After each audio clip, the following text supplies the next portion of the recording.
la revista Pero en diciembre del 76. En una de las últimas páginas hablaban de un movimiento musical nuevo que era el punk rock. Y aparecía Sex Pistols. Y el nombre ese ya me gustó, Pistolas Sexuales, dije rápido. Tengo recuerdo de haber visto algo en el diario Crónica cuando fue lo de Sid Vicious.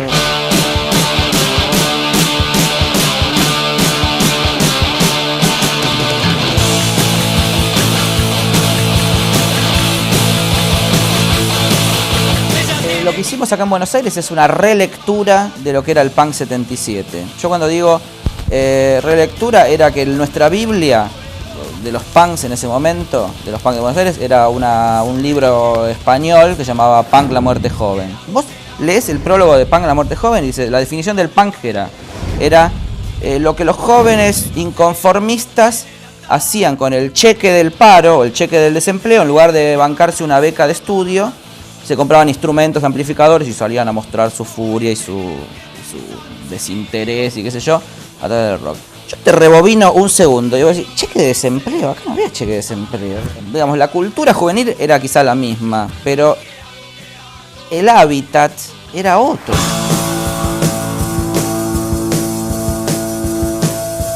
La sociedad era una sociedad muy convulsionada por cuestiones políticas, había represión, la gente desaparecía.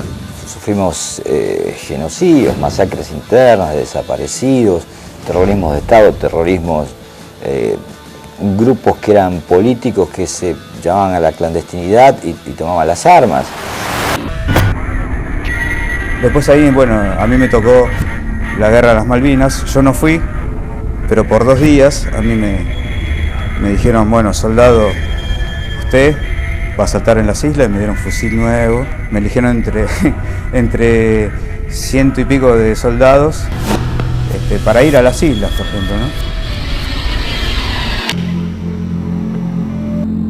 Y de ahí, bueno, empecé a vivir un infierno personal, ¿viste? De no saber si iba a vivir la semana que viene, por ejemplo. Un pibe de 18 años no sabía si iba a vivir la próxima semana. Sos un adolescente, ¿viste? Y te pega todo, ¿no? Te pega los pibes que vinieron de Malvinas y era sábado y todo el mundo se iba a bailar. Y decís, pero esta sociedad es una sociedad de hijos de puta y hay que matarlos a todos, ¿entendés? Yo no voy a bailar, ¿entendés? Yo me pongo una cresta, no sé, yo odio.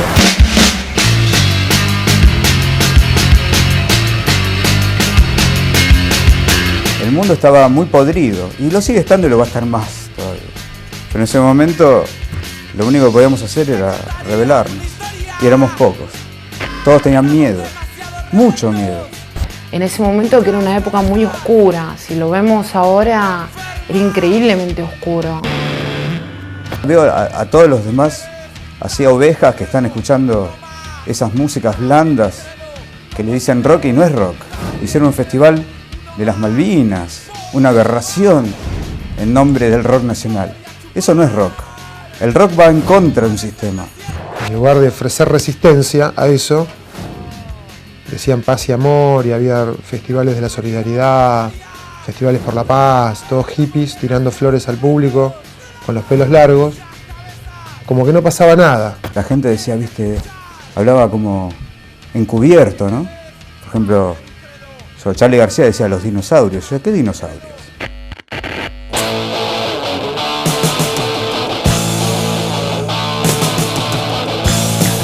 Estaba todo bien en la Argentina y estaba todo mal en la Argentina.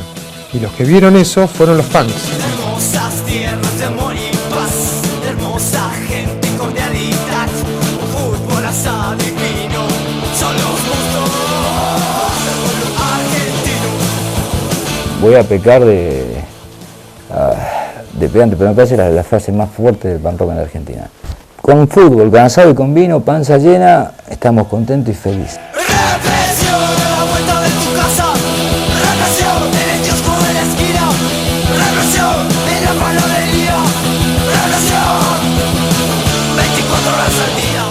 Ya era una rebelión directamente social contra un sistema militar, fascista.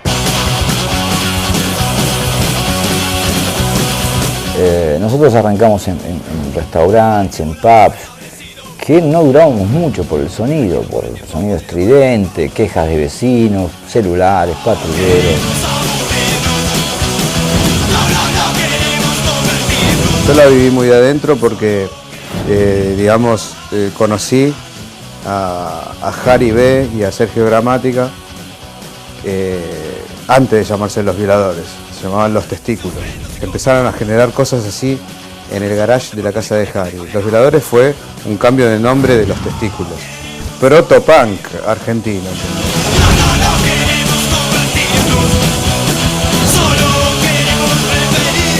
Fue un día que estábamos tocando en el lugar de Chevrolet, que fue un poquito un ícono de esa época. Se ven las patrullas que paran, entran documentos. Entonces agarramos un tema y lo empezamos a tocar lento, lento. Y cuando arrancamos, 1, 2, 3, va, pum, fue y se armó. Se empezaron a armar los primeros covers. En Violadores fue el grupo con el cual se armaron los covers. Yo me acuerdo de un recital de 8 de Los Violadores, riff, que salió ponerle Harry B, salió con una cresta, viste, que la primera vez que los muñecos vienen en una cresta, y decían, este está loco, lo querían matar.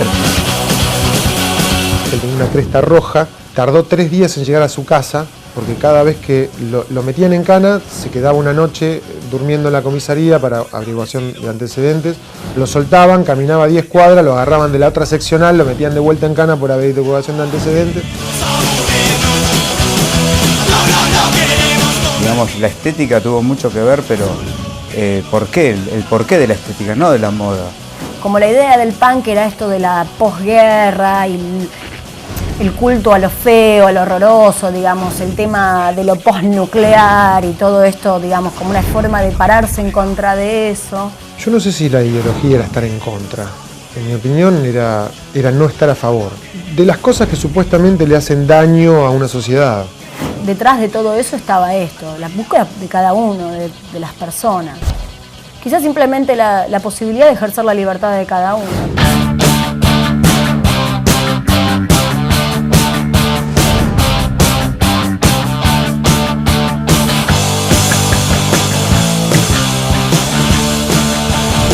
Cuando se fueron los milicos, bueno, ok, había que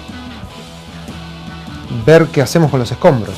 Y me parece que hubo un montón de bandas, de artistas, no bandas, de artistas, comenzando a bailar sobre los escombros. Y el disco sale con el venimiento de la democracia, ahí que una compañía se interesó, porque se pasó por muchas empresas discográficas y no era la época ahora, grabar un demo ya era costoso y grabar un disco era algo muy muy difícil. ¿Qué credibilidad podían tener en el mercado si juntaban 50 personas en los shows? Entonces las compañías discográficas no le daban importancia a ese pequeño movimiento. Al principio cuando empezó a salir nota de punk te daba bronca, porque ya esto no se lo merecen, viste, grabar discos, esa era media la onda que tenía la gente con el punk al principio. Son gente desordenada, viste, que le gusta hacer lío, pero no hay nada en la música, es mentira. Era todo, viste, cuando empecé a escuchar punk rock dije, esto vuela, boludo. Se prende fuego todo.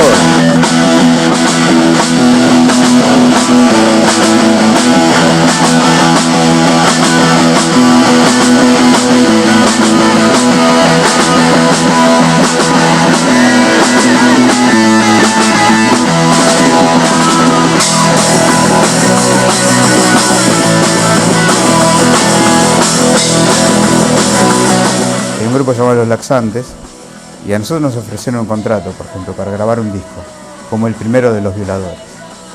Pero en unas cláusulas decía, no pueden usar malas palabras. O sea, había un tema, por ejemplo, de Los Violadores que se llamaba ¿Dónde están las mujeres? Y decía, ¿cómo mierda te llames? Y ellos tuvieron que cambiarlo como quieras te llames. Y nosotros, Los Laxantes, nuestro hit se llamaba Pajero. ¿Cómo íbamos a hacer para cambiarlo?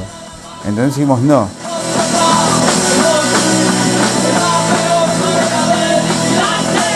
Había otras bandas que estaban con nosotros, pero no tenían el peso de nuestro, no tenían el arriesgarse que teníamos nosotros. Los más conocidos fueron Los Violadores por el simple hecho de que grabaron un disco. Los demás no tuvieron posibilidades de grabar un disco en el momento justo Entonces se toma como los violadores, como los iniciadores de todo, y esto es un error. Hay un montón de otras bandas latiendo en el mismo momento que los violadores. Estaban los Baraja, que fuimos a verlos a La Plata, Alerta Roja. Todo lo que había uno lo iba a ver. Los violadores, los laxantes, Alerta Roja, los inadaptados.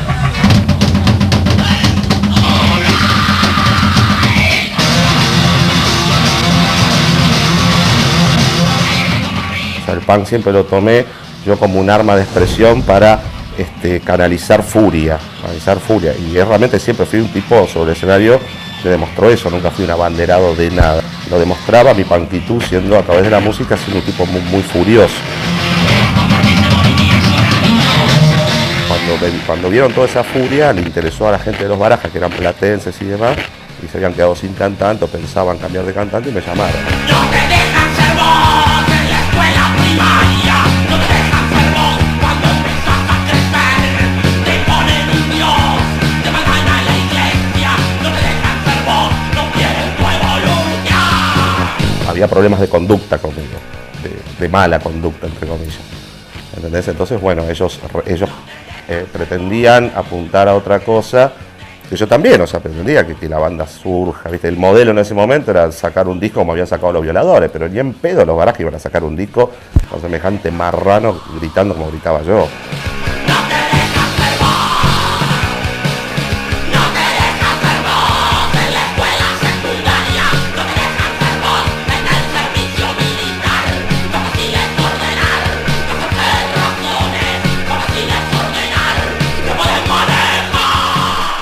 Y a los 17, 18 años, siendo punk en la Argentina, no tenés una conducta desordenada, ¿cuándo la vas a tener?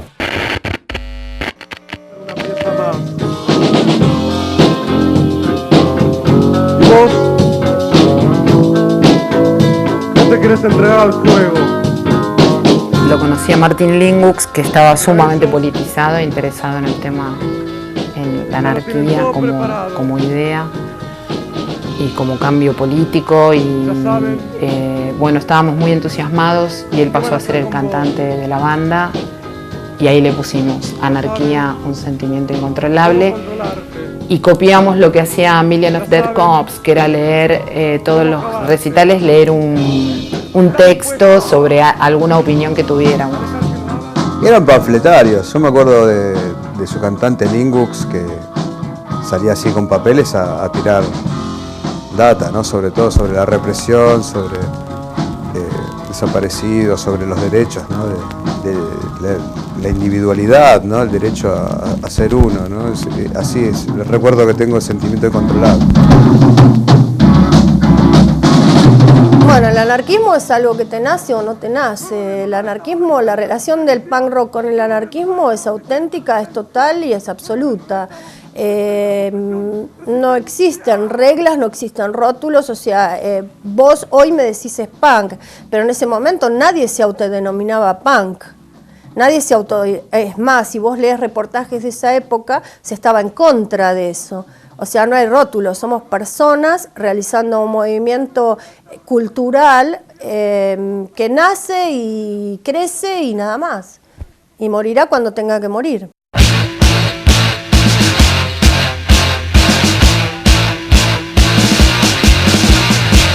En realidad a mí yo me empecé a copar con toda la cuestión porque sentía reflejado, básicamente por un par de cosas. Primero, en lo musical, que bueno, fue por medio del punk rock, por alguna de sus letras, arrancando por Anarquía en el Reino Unido. Ya decir que yo soy el anticristo y yo soy un anarquista, es ponerse en un lugar que no es yo soy hermoso y quiero ganarme minas, soy Peter Frampton. No, era el anti eso. Y a mí me dije, uy, mirá, se puede, mirá, si pudieron estos chabones, boludo, ¿cómo no? ¿Viste? Vamos a probar, ¿viste?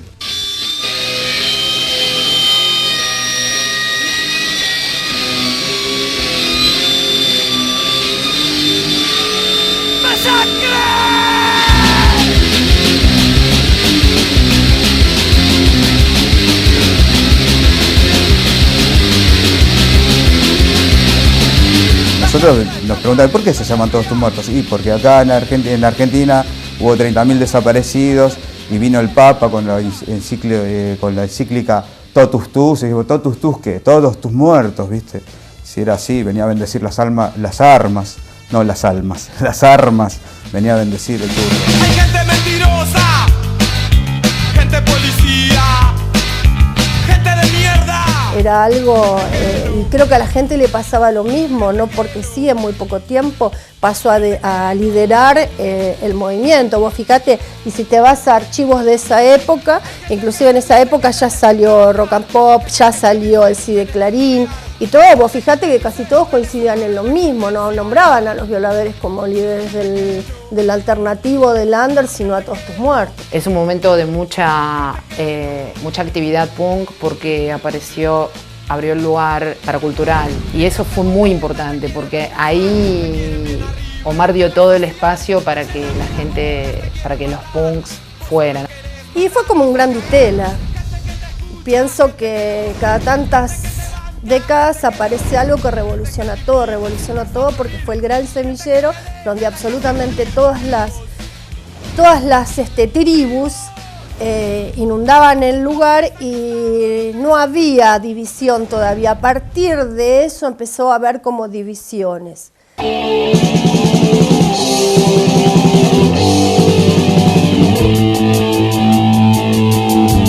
Y nosotros veníamos con una propuesta nueva, veníamos con una propuesta colorida, ¿viste? Veníamos con bermudas en lugar de pantalones rotos, zapatillas de skate en lugar de borceguís. Entonces era como que dentro del punk rock de Buenos Aires, que era de por sí bastante reducido, nosotros éramos una subcultura. Se nos llamó los hardcore. Nosotros éramos, digamos, skate punks o surf punks, pero nosotros éramos los hardcore, ¿viste? Para lo que eran los popes del punk de ese momento.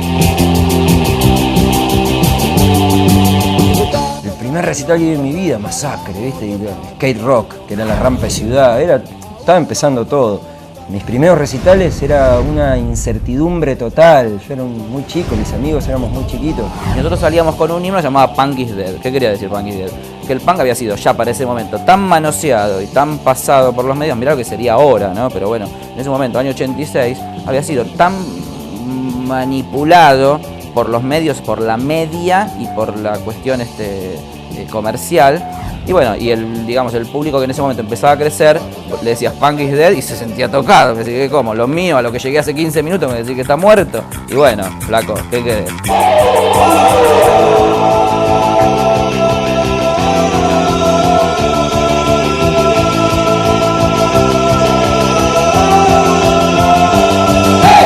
Los skaters iban a los recitales de Secuestro, Cadáver de Niños, Masacre de Palestina, todo porque se tenía que unir, era algo urbano, una cultura. Primeramente, el skate es un deporte agresivo, es un deporte que deriva del surf, con la diferencia que si vos una maniobra en el surf no te sale bien, te caes al agua. En cambio, si te caes de una rampa de 3 metros de cemento, te haces pelota. Entonces, tiene como un juego que tiene que ver con la autodestrucción, con lo suicida, con el riesgo. Y el soundtrack de eso es el punk rock. Los que trajeron esta cultura acá fueron el Topo, Willy, Richard, fueron los chicos de la rampa de Ciudad Universitaria, la famosa rampa de Ciudad, Masacre Palestina.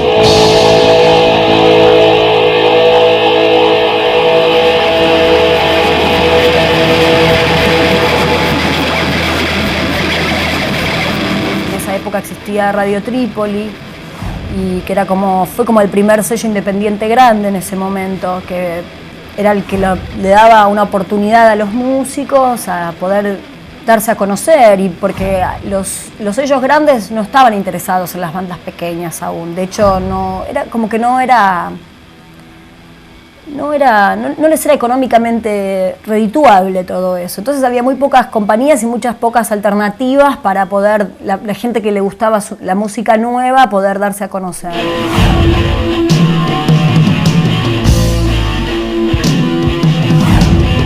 Y arranqué con Invasión 88 y yendo a ver bandas que tocaban siempre así con todos los grupos esos. Y después, bueno, estuvieron todas las bandas importantes, desde Rigidez Cadavérica, Los Laxantes, las que estaban en ese momento que estaban bien para eso, ¿viste? Flema, un grupo con mucha actitud, ¿viste? Y bueno, y Ataque 77, que se le dio a partir de ahí un poco la movida de poder tener un primer disco bancado por una compañía.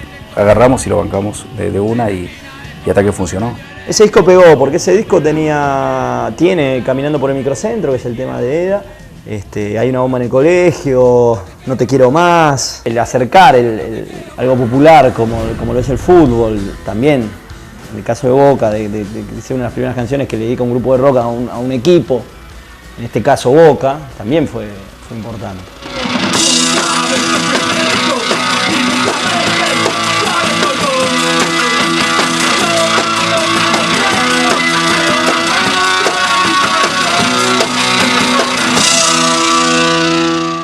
En ese momento, después de lo que fue Dulce Navidad, empezamos a tocar bastante seguido en diferentes lugares. Federico decide dejar el grupo en el año 89 y Ciro pasa de tocar el bajo a cantar. Demasiado alcoholizado, demasiado abandonado. Ya en el segundo disco hay temas como Espadas y Serpientes, donde las águilas se atreven, tiene Hacelo por mí. Ya entra el Chino Vera, que venía de tocar, él tocó en Comando, venía de tocar en Conmoción Cerebral. También le da otro panorama, ¿no?, musical a lo que es acá. La verdad que con ese disco pasó algo que nosotros sabíamos que podía llegar a pasar, pero que no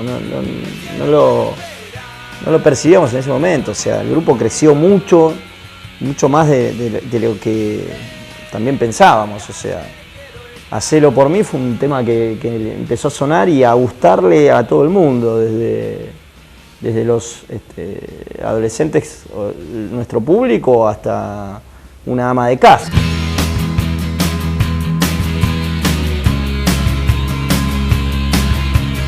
Pues los fans así más ortodoxos nos decían por qué hicieron un tema así, y nosotros sinceramente no lo hicimos con la finalidad de que el tema pegue, sino que se cortó solo, que el tema le gustó a la gente y se hizo popular porque le gustó a la gente. Ahora sé que no sos mía.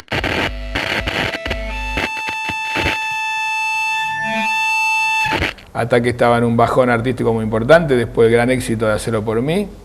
Estaba, como todo artista que tiene tanto éxito, y sobre todo cuando los músicos son tan jóvenes como eran los de Ataque cuando el super éxito de Hacelo por mí. El más grande tenía 20 años. Entonces, claro, principio de los 90, con 20 años, Hacelo por mí en todas las discotecas a full, hacían delirio, éxito, mujeres, plata, alcohol. Bueno, los llevó a caer, como tantos artistas, y luego vinieron a mí y trabajamos juntos y nos empezamos a levantar, y cuando ellos vinieron, nosotros tuvimos que delinear una estrategia de reintroducción en el mercado que obviamente no es la misma que usamos ahora.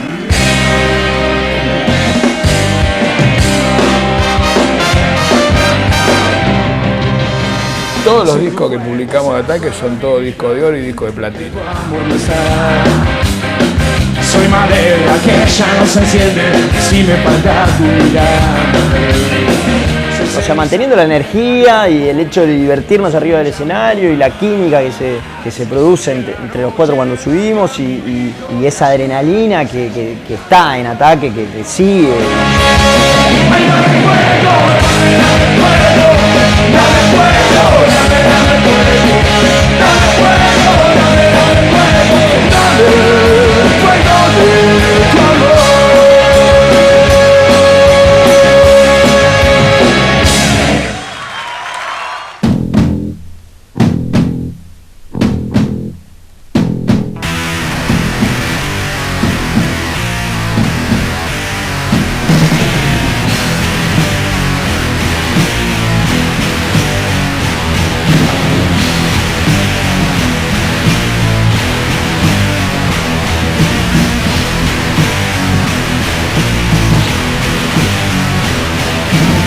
Sale con una propuesta totalmente distinta, muy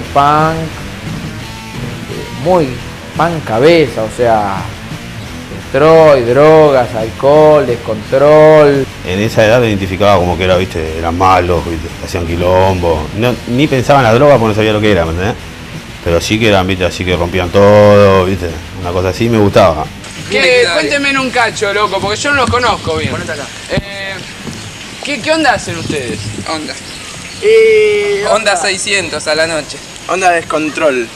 El pan rock estaba llegando a esos barrios, se estaba popularizando, había dejado de ser ya una escena de zona norte y de determinados barrios de clase media de capital para empezar a llegar a barrios bajos.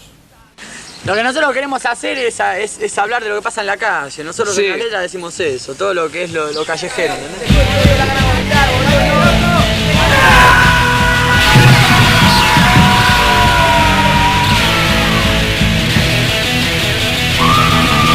Voy caminando por la ciudad, buscando una salida, buscando un lugar. Pero con la nieve no puedo parar, nubes de alcohol no me dejan pensar. En esta esquina voy a vomitar, y a lo que pase voy a salpicar. ¿Vos qué haces, loco? Y viste, yo toco el bajo, soy alcohol, me llamo, alcohol, toco el bajo. ¿Y vos? Ricky Espinosa. ¿Qué haces? Guitarra, primera. ¿Y este chico? Yo, Sebastián Gador, toco la batería de las groupies. En un momento la formación de Flema, que yo la tenía como una banda en Avellaneda muy respetada, por Invasión 88, en ese momento llamaba la atención que una banda tuviera 2 temas en un disco. O sea, un disco que vos lo veías era de verdad el disco, ¿viste? No era, se había quedado Ricky solo.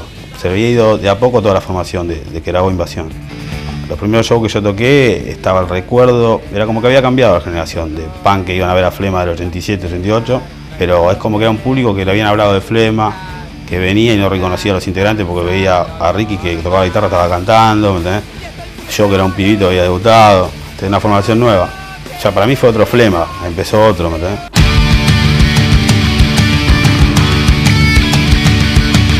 Yo ya veía que la gente hacía varios años lo quería mucho a Ricky, que era diferente el afecto que tenía la gente hacia Ricky que hacia el resto de la banda, o sea, como que representaba, había mucha gente que se sentía muy identificada con él, con que era de abajo, con que no era un estereotipo de cari lindo, de cantante, ¿me entendés? Y Ricky salió a cubrir todo el público, los ramoneros, los pibes de la provincia, mucha droga, mucho alcohol, mucho descontrol, destroy, toda esa gente que estaba buscando eso, ¿viste? Que volvió a la época de Sid Vicious, se empezó a identificar con esa banda acá, porque no tenía referentes.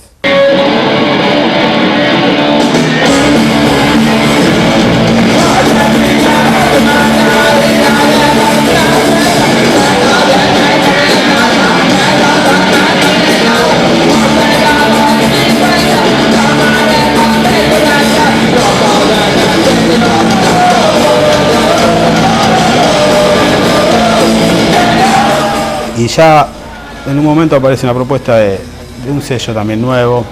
Ricky en una época que había tenido ya un recaimiento en algunos aspectos personales, ¿verdad? Estaba deprimido como anímicamente. O sea, cuando faltaba mezclar y hacer algunos coros, fue que sucedió lo que sucedió con Ricky, ¿no? Que justamente habían ido a grabar ese día, el 30 de mayo del 2002. Despacio, vamos hacia abajo. Despacio, me voy al carajo.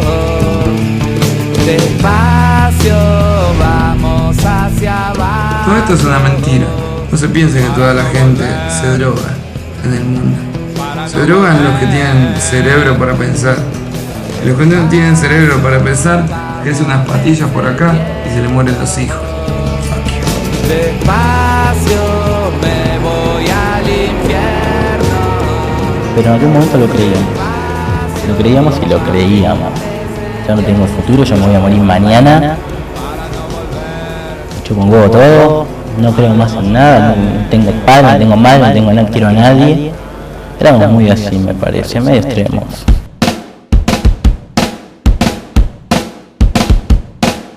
Nadie puede entender y nadie quiere. Nadie es la canción que más me gusta. Nadie quiere escuchar una mentira más.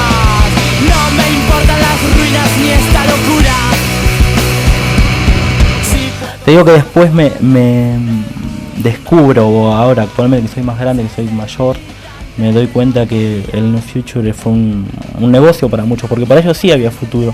Casualmente ahora son millonarios, no sé, Johnny Rotten tiene 10 millones de dólares, no sé, y Malcolm McLaren y todos los que inventaron el No Future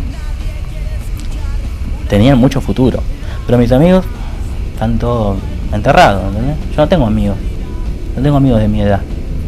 Conozco mucha gente ahora, ¿no? Gente a los shows, todo, y tengo muchos conocidos, pero mis amigos es como No Future, ¿entendés? Hasta me siento un traidor de ellos, porque estoy acá. Cuando en 1974 Velvet Underground, NC5, New York Dolls, The Ramones, todas esas bandas que vos decís, crearon la cosa musical del punk antes que en Inglaterra, creo que estaban muy influenciados por una cultura de los 60 de drogas, de libertad, de ampliar la mente. Creo que el punk se nutrió de eso y creo que fue muy importante. En Argentina, como ya te digo, todo llega un poco como deformado, ¿no? Y yo creo que no fue bueno para acá, no sirvió ni para ampliar la mente ni para un carajo. Considero que estaba enfermo yo cuando era más chico y aún estoy enfermo de muchas cosas. No sé si son falencias o son cosas que inevitables para mí. Estoy atada a ese destino trágico que es así y hay que enfrentarlo, ¿no? Entonces, si estoy enfermo todavía, como a veces lo creo, viste, la música me salva, ¿entendés?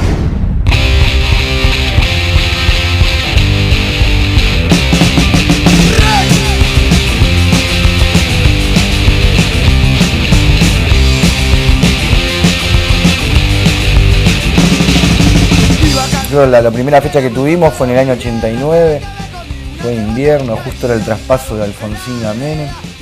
Y fue un recital apoteótico porque había un par de skaters, punkis, heavy metals y skinheads. Y terminó todo recontra mal, rompieron todo el bar, tiro, uno con un ojo menos, un bardo. Así fue nuestro comienzo de 2 minutos en la larga vida del punk y subgéneros. Arrebando será mucho para mí, arrebando será mucho para vos, arrebando será mucho para mí, arrebando será mucho para vos. Nosotros ya veníamos punkeando hace tiempo y como éramos unos borrachos y unos drogados así fatales, o sea, ni siquiera cobrábamos. Me acuerdo que en esa época ya como veíamos que llenábamos arlequines y todo ese tipo de cosas, pedíamos re poca plata y que nos den, me acuerdo, 50 litros de cerveza. Ese era nuestro pago.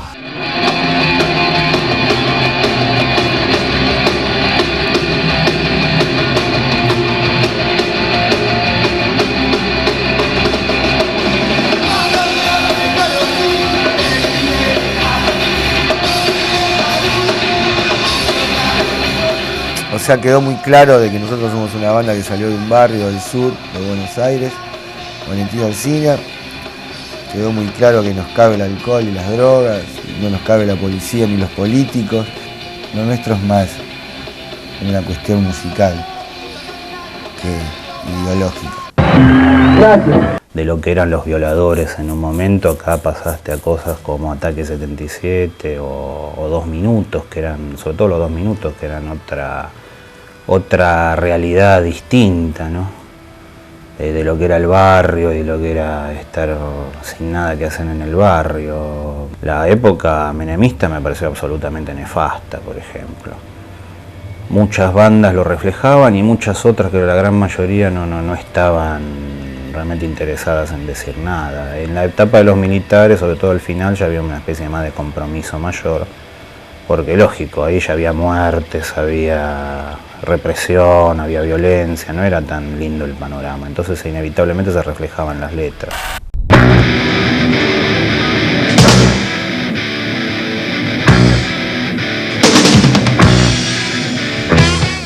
juntamos con Marcelo Poca Vida, con Lula, que venía de tocar la batería en Cadáveres de Niños.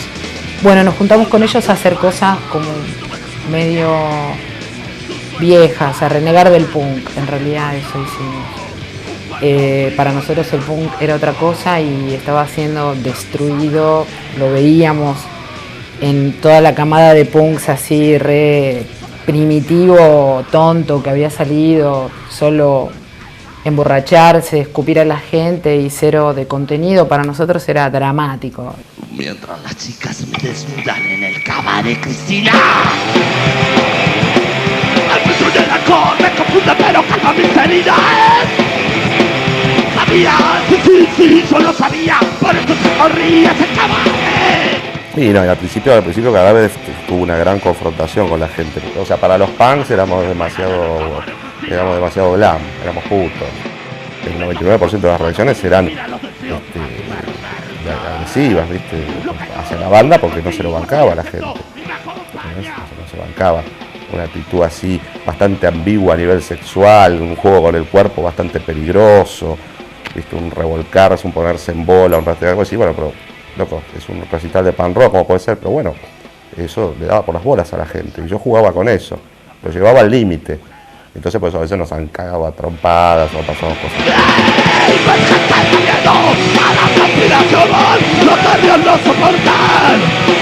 Se paren, cagadores de mierda. Los 90 fueron raros, fue nuestra crítica, punto de vista crítico y estar en contra por medio de Cadáveres, tratar hasta incluso de burlarnos de lo que era el punk, llamándonos punk rockers.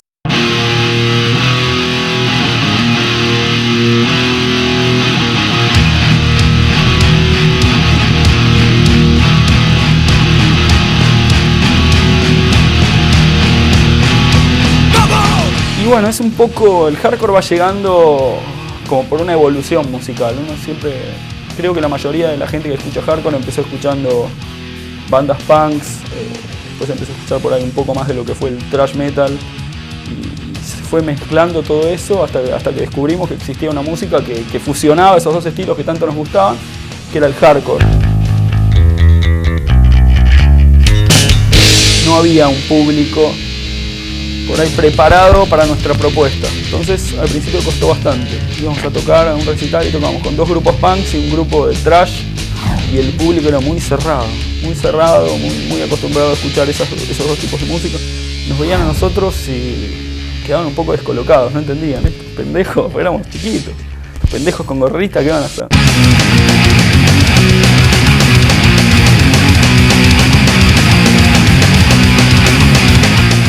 Edo como que fue lo pionero de lo que fue el Buenos Aires Hardcore.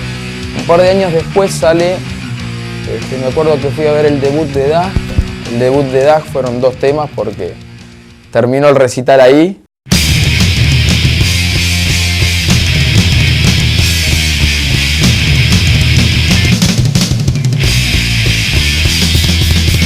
Estaba viniendo en esa época todas estas bandas nuevas de Estados Unidos que no conocíamos, de Nueva York, y bueno, un poco el tema de querer reproducir en Buenos Aires lo que veíamos que pasaba afuera, ¿no? En el momento en que surgió una escena hardcore, como fue en el 92, así con todo esto de Buenos Aires Hardcore, en su momento nos encantó, porque qué bueno, por fin tenemos una escena con gente que es como nosotros. Fue un buen momento para como que empezaba un movimiento nuevo y o sea, era todo muy fresco, natural.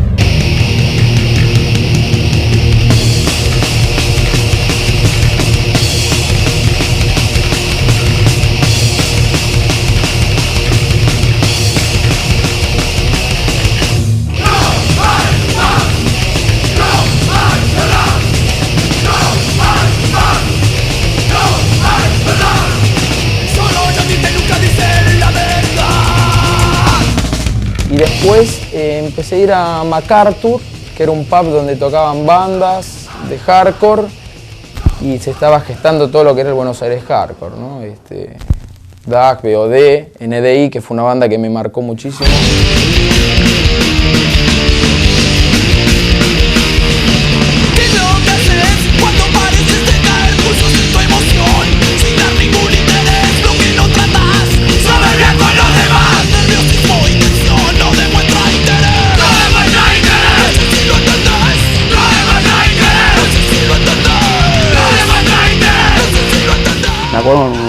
recital que fui, que vi a No Demuestra Interés en vivo, que sí había ido a otros recitales, pero ese fue el que más me chocó porque fue la primera vez que vi algo como primitivo, que tenía sangre, ¿entendés? Y lo primero que hice instintivamente me metí en lo que sería el mosh.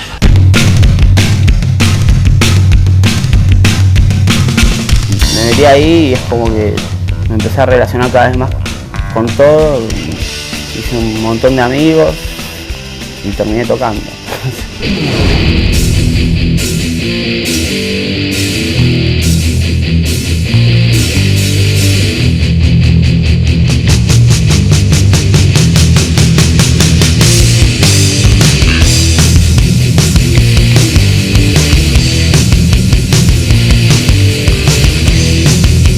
Esto de Buenos Aires Hardcore viene de que nosotros veíamos que en las bandas allá ponían, ¿no? Se ponía la cruz con el hardcore, las iniciales de hardcore y el lugar de la ciudad, ¿no? Lo habíamos visto en varios discos y creo que así mismo los chicos de Edo ya también lo tenían como algo incorporado eso, ¿no? Del símbolo ese de Buenos Aires Hardcore como que era un símbolo internacional ya, ¿no? Es una cultura que no acepta posturas estúpidas. Lo que necesitas para tus ideas poder empezar. Es lo que tenemos para luchar contra lo que no queremos. Es la unión, idea de los jóvenes de hoy. Hice una letra con lo que para mí en ese momento representaba el hardcore para mí, ¿no? Se hace grande por ahí también con el tiempo porque la gente lo va tomando, porque tiene, ¿no? Como ciertas pautas la canción, ¿no? Que son lo que para mí era lo que era el hardcore, ¿no? Una música que tiene que abrirte, tiene que hacerte crecer.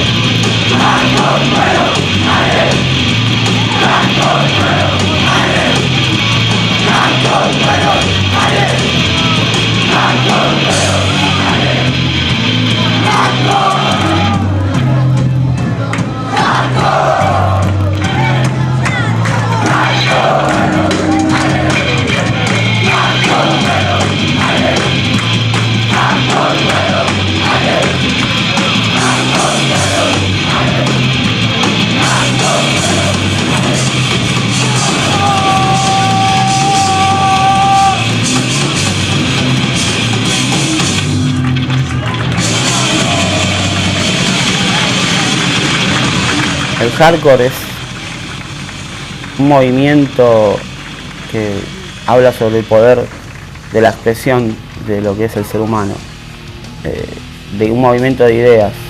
Es como el cristal desde el que ves toda la realidad, es como te marca una forma de ver las cosas.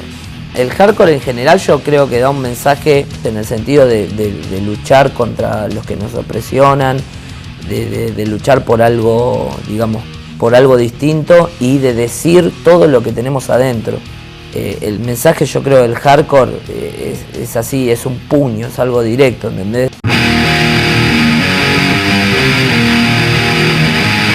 ¿Para qué sirve soñar con una vida de lucha que en realidad solo te muestra los dientes? La primera vez que vi que había un movimiento, lo que se podía llamar Buenos Aires Hardcore, que yo recuerde fue en un Arlequines que tocó Edo, DAG, BOD y NDI. Que había gente afuera, el lugar estaba al palo, no sé, nada.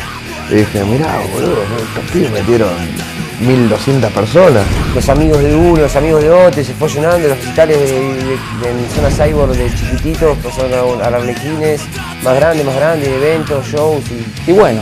Sí, se creó todo un movimiento hardcore que cuando quisimos ver eran 1000 personas en un Arlequines.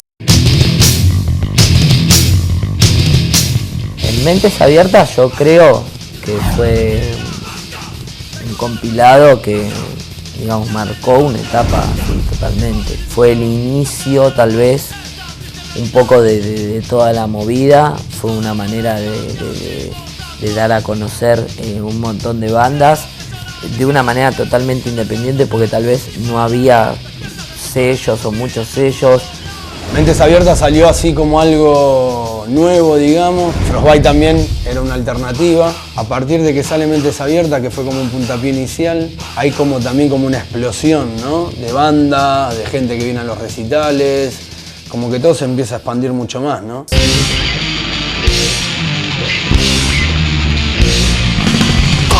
Nunca nos sentimos, por más que tocábamos hardcore, dentro del movimiento. Siempre tratamos de esquivar, aunque mucho no se podía porque en los recitales siempre ponían Buenos Aires Hardcore en los panfletos.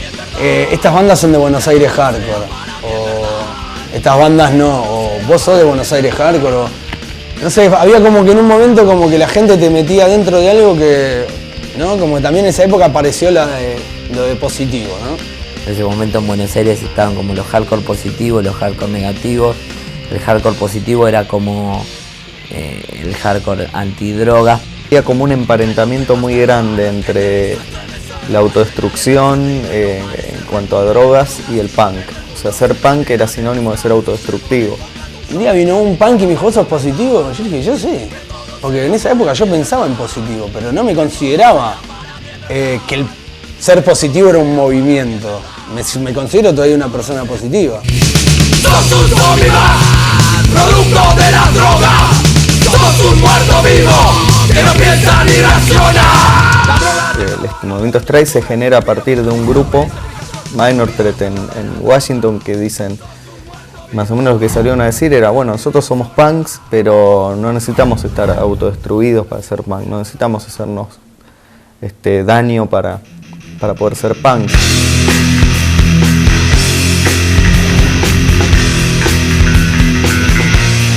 Y Stray es un estilo que, digamos, te hace la vida más positivamente.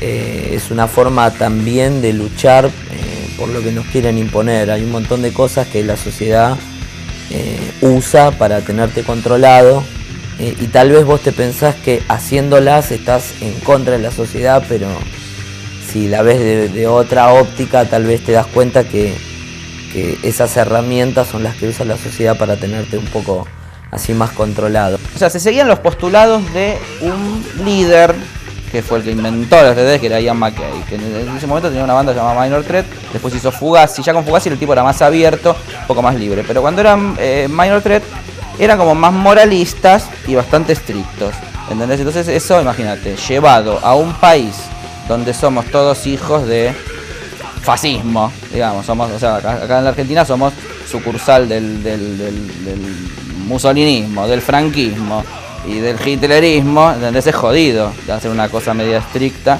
No sé si tenía mucho que ver con los postulados del rock and roll, de la libertad y del transgredir y demás.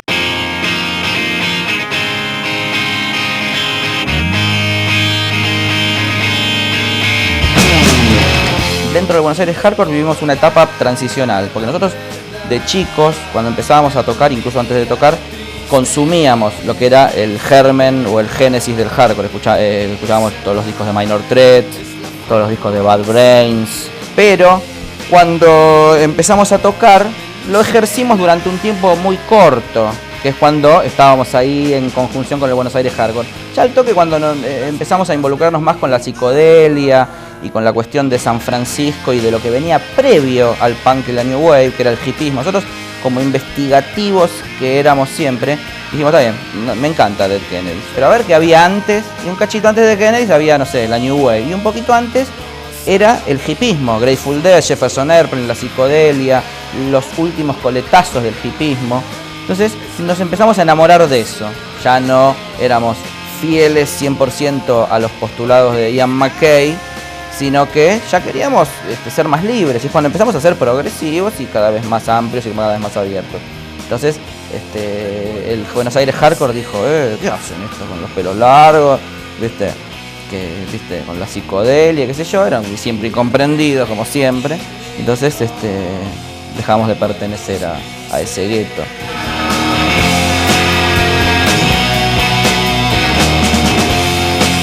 Creo que el Buenos Aires Hardcore también cae cuando sale Fan People.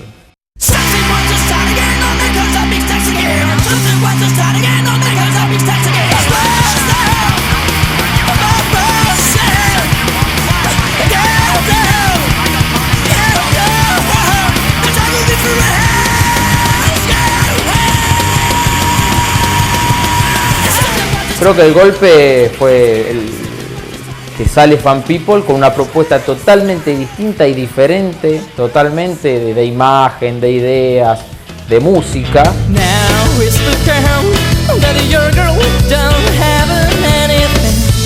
It's her belly and the happy people of this town. O sea, no era netamente hardcore, o sea, tenía, si bien o sea, el primer disco era más hardcore punk, pero tenía otros matices. Ya Necro de por sí no cantaba como cantante hardcore, o sea, tenía mucho más melodía, cantaba mejor. El Necro tenía una capacidad artística muy grande. Creo que la combinación de Necro con Lucas fue muy buena para armar ese Fan People en ese momento.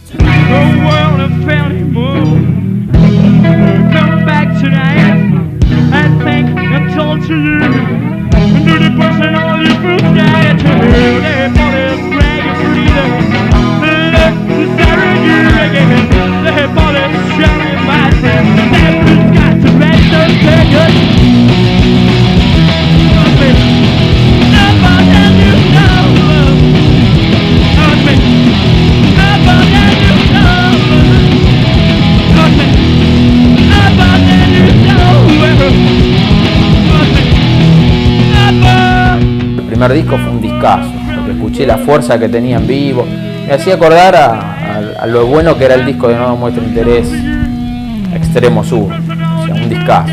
A todos los que tocamos en Fan People, el primer disco nos marcó porque fue todo, te digo, salió el compilado del Asunto Nuestro, fueron 2 temas, Rodrigo nos propuso grabar al mes, teníamos no sé, 12 temas, hicimos 10 temas en 15 días, grabamos, salió el disco y creo que ya al mes que salió el disco, en la presentación ya fueron como 800 personas.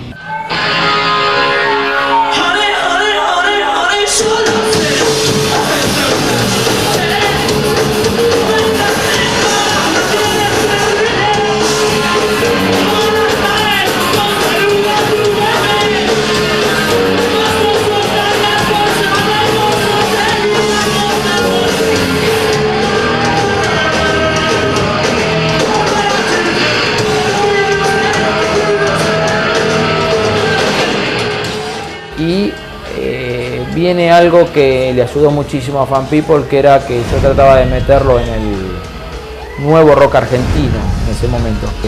Y entonces tratamos de meterlo en ese festival donde tocaron los Babasónicos, Peligrosos Gorriones, los Tres de Chile, los Brujos, tocó Masacre.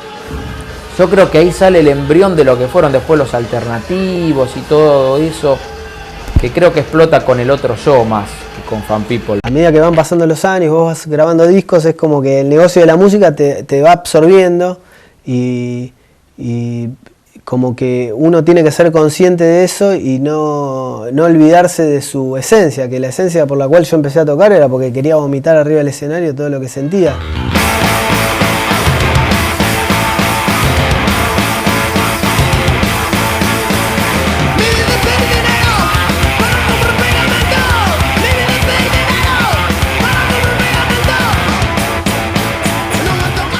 En los 90 nosotros éramos como una banda que estaba marginada, porque la música que hacíamos no iba con todo lo que estaba pasando, o sea, no había nadie, ni hubiera estado nadie interesado en querer grabar un grupo como El Otro Yo, por eso tomamos la decisión de hacer nuestro propio sello y grabarnos.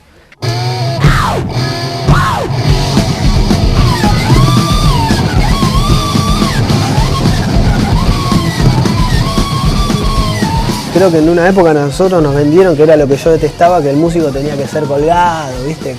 Que no tenía que ir a ningún lado, que tenía que ser un tonto más, que simplemente hacía música. Y hoy en día creo que uno puede hacer música pensando claramente en cómo es todo, ¿no es cierto? El sistema. Y después no decir, ay, no me di cuenta, estoy acá y no me di cuenta. No, o sea, démonos cuenta que estamos en un sistema perverso que nos quiere comer y tratemos de poder mantenernos auténticos, ¿no?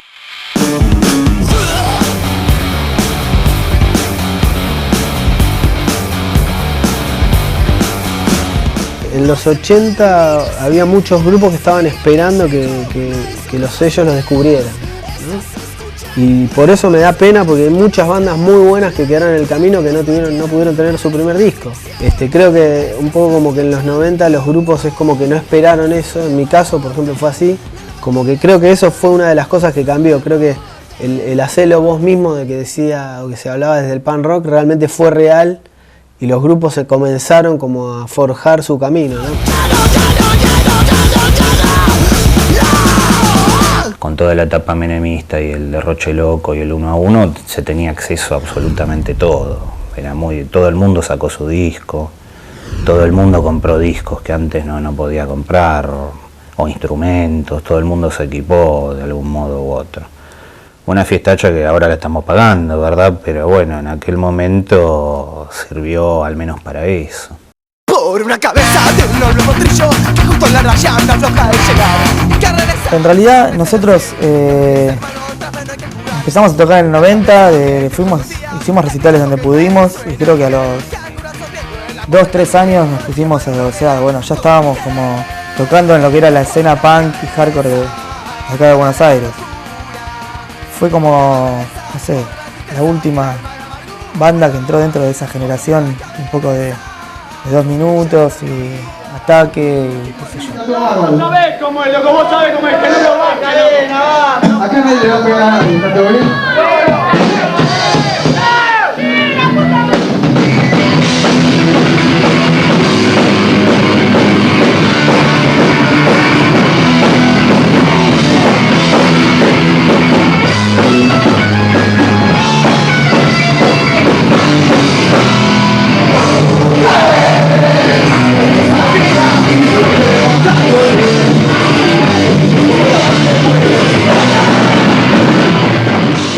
El público fue cambiando. Bueno, por ahí antes la gente que iba a los recitales también era un poco más grande.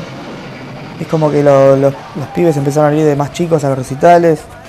Y no sé, creo que ya los pibes venían con otra mentalidad, ya con más años de democracia, con un poco más de vuelo en sus cabezas, no tan violentos.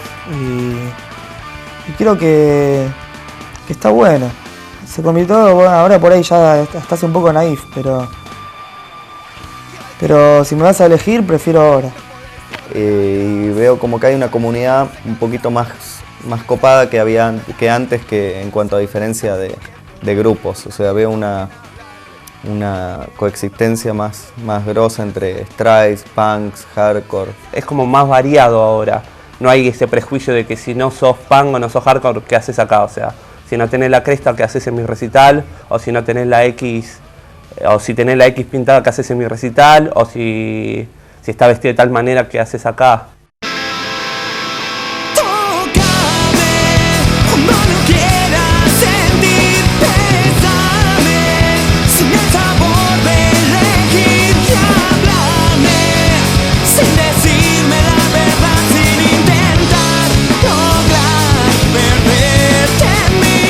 Ahora lo que pasa es que quizás uno se preocupa más en que el sonido esté bueno, que el escenario esté bueno, que las luces estén buenas. Quizás no está esa frescura de que había en el 90, que era llegar, enchufar y toquemos.